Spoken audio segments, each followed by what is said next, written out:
para pa rescue sa kanya. So, may nire-rescue eh. Kumakain. Okay.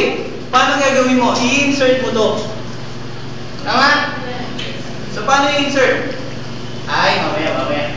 Meron pala akong mga lumang RCY members. Sige, kayo magagawa nung mamaya. Tayo. Tatagin ko muna. Sige, umiga ka na muna. Umupo ka. Pakita sa kanya paano gawin. Umupo ka, oy!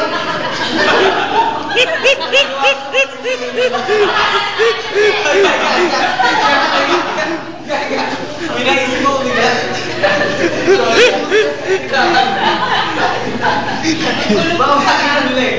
Gagawin nyo lahat ng mga luma. Okay. Mamaya ako i-gawin mo.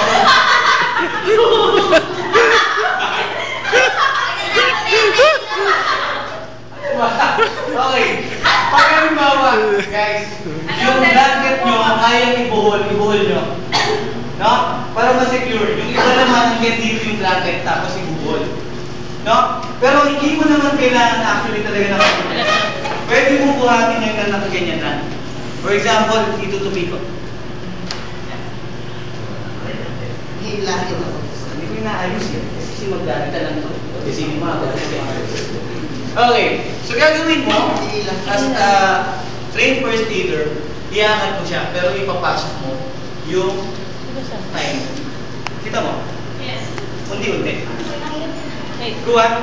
Pinasok mo unti-unti, hindi mo binungat ng basta-basta. Tsaka mo hilahin. Kapari ito, tapos hila. Kita mo kahit wala tali. Pero para mas ma-secure, tali. Hila, kapa, clear, wala. Ngayon, kung halimbawa si Magdalita ay tiga Europe, kamag-anak ko, pwede mong hilahin dito. Kasi sa Europe, or sa States, lalo na pag laging lamig, laging naka-jacket. So, pwede hilahin. Pero kung dito ka sa Pilipinas, manipisa ng damit dito. Galing damit. Pag gano'n mo, walay na lahat yan. So, hindi pwede.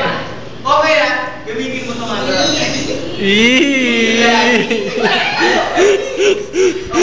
Okay ah, may position na pala dito. Pag ganyan, tapos hila mo matibigay. Pag halimbawa hindi mo kaya, o kaya yung location, hindi pwede itayo. Kaya ang hila mo dyan, kalagkad dito. Oo,